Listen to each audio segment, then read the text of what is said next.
कश्मीर की भी तहरीक आज़ादी इंशाअल्लाह अपने मंतक़ी अंजाम तक पहुँचेगी। पाकिस्तान के नाजायज कब्जे वाले जम्मू कश्मीर के हिस्से को वहां से स्वतंत्र करा के पुनः भारतीय गणराज्य का हिस्सा बनाया।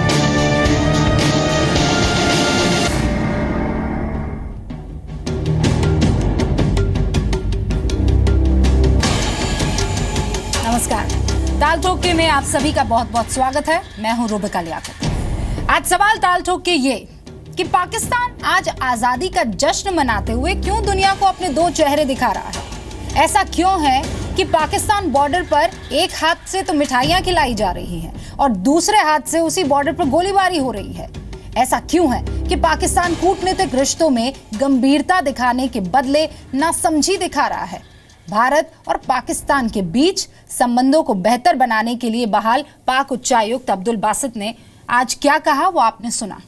एक बार फिर ध्यान से सुनिएगा। पाकिस्तान के 70वें स्वतंत्रता दिवस के मौके पर दिल्ली में पाकिस्तानी दूतावास से बासित बोले, इस साल की जश्न आजादी कश्मीर की आजादी के नाम। कमाल देखिए कि अब्दुल बासित पाकिस्तान की एक चुनी हुई सरकार के नुमाइंदे हैं। लोकतंत्र का तकाजा तो यह है कि चुनी हुई सरकारें एक दूसरे की सॉवरेनिटी यानी संप्रभुता का सम्मान करती है। फिर किस मुंह से और किस मिजाज से बासित उस कश्मीर की आजादी की दुआ कर रहे हैं जो भारत का अभिन्न अंग है। पाकिस्तान के प्रधानमंत्री यूएन में जाकर कश्मीर का रोना रोते हैं, अमेरिका से भी कश्मीर पर मदद मांगते हैं, लेकिन हर मोर्चे पर उनकी मांग को खारिज कर दिया जाता है। बलूचिस्तान से लेकर पीओके तक पाकिस्तानी हुकूमत के अत्याचार की कहानियां दुनिया भर में सामने आ रही है, लेकिन पाकिस्तान उन पर चादर डालने की कोशिश करता आता है और दुनिया की आंखों में धूल झोंकने के लिए कश्मीर का मसला उठाता है। हम ये सवाल उठा रहे हैं कि वो दिन कब आएगा जब कश्मीर फोबिया से पाकिस्तान को आजादी मिल जाएगी। तमाम गेस्ट से आपका तारुफ, उससे पहले ये report.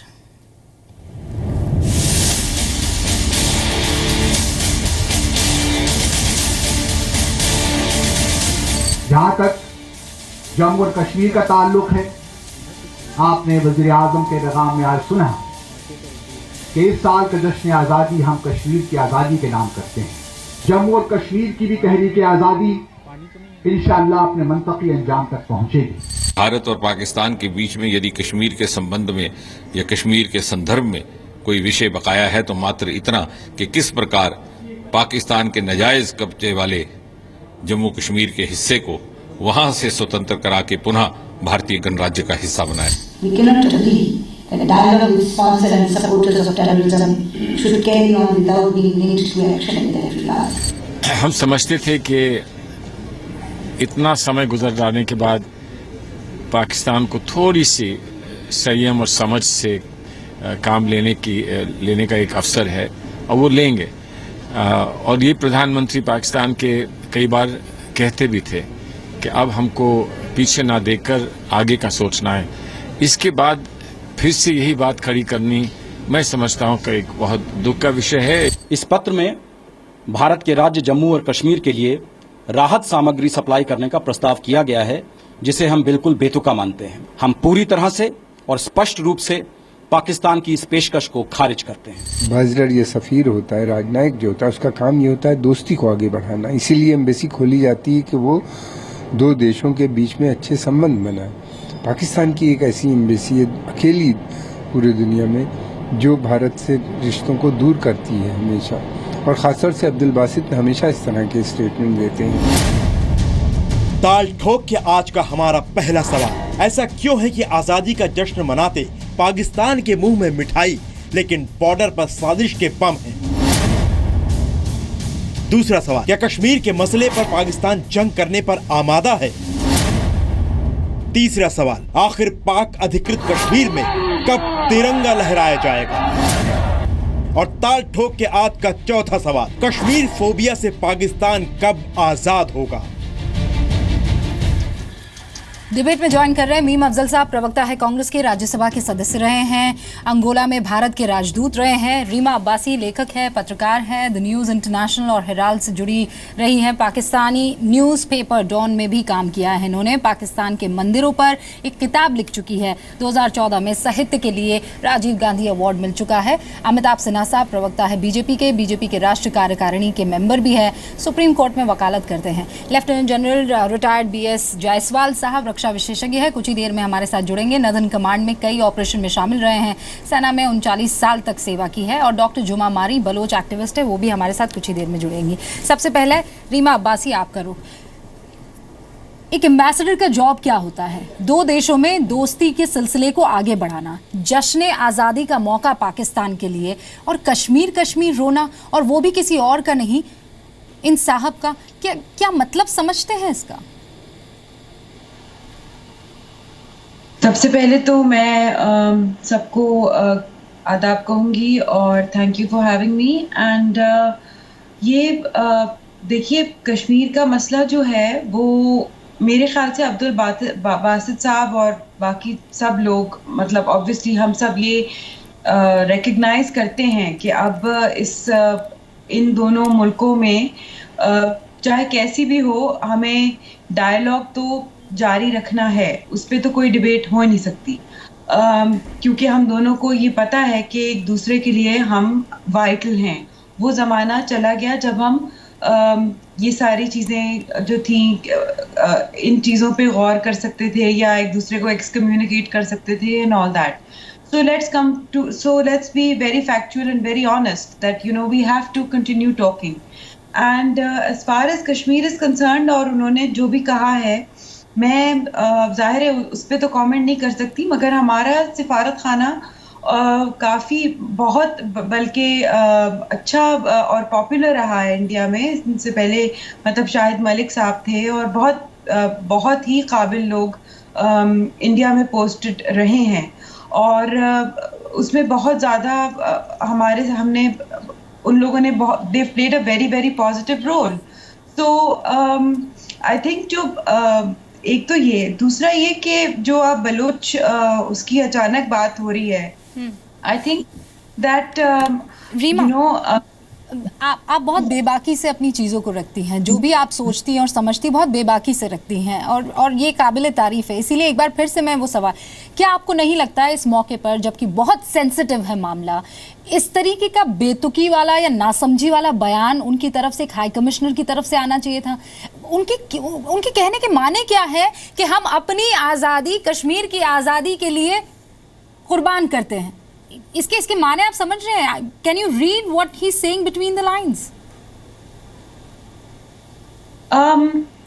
I can't say I can agree with that. I think that Kashmir, but I also will say that हम अपनी आज़ादी किसी के लिए क्यों कुर्बान करें, जो क्योंकि मेरा जो मानना है वो ये भी है, और इससे शायद आप भी ना अग्री करें, और बहुत सारे मतलब जाहिर है जो स्टेट की मशीनरी है वो भी डेफिनेटली नहीं करेगी। बट मेरा ये मानना है कि Kashmir belongs to Kashmir now, and it's really not up to I think हम लोग जो हैं अब कश्मीर के कैदी बन चुके हैं, और हमें ये रिकग्नाइज कर लेना चाहिए कि हम जो हैं पाकिस्तान हो या इंडिया हो, हम अब कश्मीर के कैदी हैं। वो हमारे मतलब ऑक्यूपाइड या नॉट ऑक्यूपाइड। रीमा, चूंकि आप पहले ही कह चुकी हैं कि इससे बहुत से लोग अग्री नहीं करेंगे, हम तो कतई अग्री नहीं करेंगे, क्योंकि वहां पर इलेक्शंस होते हैं, वहां जो गवर्नमेंट है वो बाकायदा चुनी जाती है, लोग बाकायदा वहां पर इस कॉन्स्टिट्यूशन को मानते हैं। इसीलिए आप सही कह रही हैं कि यहाँ पर कोई अग्री आपसे करने वाला नहीं है। इसीलिए मैं अब अमिताभ सिन्हा जी को इसमें लाना चाहूंगी, बीजेपी के रूलिंग गवर्नमेंट जो है उनके मेंबर है। अमिताभ जी, जो रीमा अब्बासी आज की तारीख में कह रही हैं कि कश्मीर जो है हम उसके गुलाम बन के रह गए हैं, वो नहीं।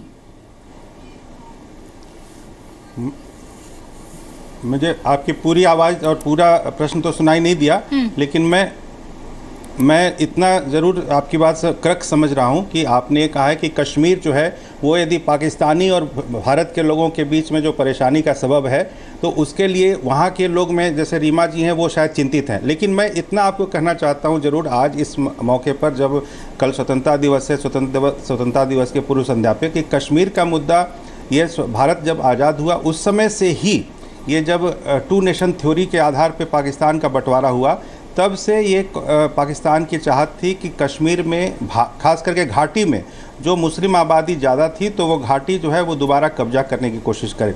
मैं अभी यहाँ ये कहना चाहता हूँ, 1 मिनट में लूँगा आपका, कि पाकिस्तान में जो सरकार, चुनी हुई सरकार है, वो कठपुतली सरकार है, सिर्फ मुखौटा है। वहाँ की सरकार दरअसल वहाँ की फ़ौज चलाती है, और फ़ौज जो है वो मिलिटेंसी यानी कि जो आक्रामकता के बल पे अपनी रेलिवेंस बनाती है वहाँ। सबसे ज़्यादा इम्पॉर्टेंट चीज़ ये है कि पहली बार 1947 के बाद देश के प्रधानमंत्री श्री नरेंद्र मोदी जी ने पीओके यानी पाकिस्तान से ने जो गैरकानूनी तरीके से कब्जा कर रखा है कश्मीर के एक हिस्से पे, उसकी आज़ादी करके उसको दोबारा भारत में मिलाने की पहली बार बात करने की एक जो साहसिक बयान दिया है, जो आज तक किसी प्रधानमंत्री ने नहीं दिया था इतिहास में। इसके बाद वहाँ की फ़ौज जो है बौखला गई है, और फ़ौज जो है यहाँ के, चाहे वो राजदूत हों भारत में उनके, या वहाँ के प्रधानमंत्री हों नवाज शरीफ हों, या यहाँ अब्दुल बासित हों, ये कोई भी, सब कठपुतली है वहाँ के सेना के। और ख़ास करके जब से पूर्वी पाकिस्तान अलग हुआ और बांग्लादेश की आज़ादी हुई, तब से वहाँ की फ़ौज बहुत डिमोरलाइज थी लगातार, और लगातार के चुनाव उनके भारत से जब भी उन्होंने लड़ने की कोशिश की अपनी रेलिवेंस बनाने के लिए, चाहे वो रीमा अब्बासी, आपने सुना ये बौखलाहट है जो नजर आ रही है। हालांकि तो जो अमिताभ जी ये कह रहे हैं कि ये गवर्नमेंट नहीं है, 1971 से लेकर के, लेकिन कहा तो ये जाता है कि पाकिस्तान को रूल कौन कर रहा है, यही समझ में नहीं आता। कारगिल तक मैं आपको एक खत्म कर रहा हूँ, मैं खत्म कर रहा हूँ। 1971 से लेकर कारगिल तक जब फौज ने वहां पर मुंह की खाई है, जब मुंह की खाई है, तब वो लोग रिटेलिएट करना चाह रहे हैं। इस बार उनके पास एक तरह से, ये जब प्रधानमंत्री श्री नरेंद्र मोदी जी ने कहा कि जो पीओके है वो नापाक है, वो गैरकानूनी है, और उस पर हम दोबारा प्लान करेंगे, योजना बनाएंगे और उसको वापस भारत में लाएंगे, उनके पास अब ये स्थिति है कि वो जब बुझते हुए दिए की तरह भभकवा रही है वहाँ की फौजी, और वहाँ की फौजों के जब तक की इम्पोर्टेंस रहेगी पाकिस्तान में, वहाँ की फौज जब तक वहाँ हुक्मरान बन के काम करेंगी पाकिस्तान में, तब तक यहाँ पर इस हिस्से में शांति बहाली की उम्मीद करना मुझे लगता है बेमानी है। लेकिन भारत की तैयारी बहुत जबरदस्त है। 2900 किलोमीटर की जो जुमा मारी जो बलोच नेता है वो भी हमारे साथ जुड़ गया। अमिताभ जी आती हूँ मैं आपके साथ, आपका रिएक्शन रीमा अब्बासी से मैं लूंगी। और जुमा मारी भी हमारे साथ बलोच नेता है, वो भी जुड़े हैं, उनसे भी बातचीत करूं। 2900 किलोमीटर में जी अमिताभ जी रोक रही हूँ एक सेकंड में, क्योंकि डिबेट पे आप मुझे मीम अफजल साहब को भी लाना है।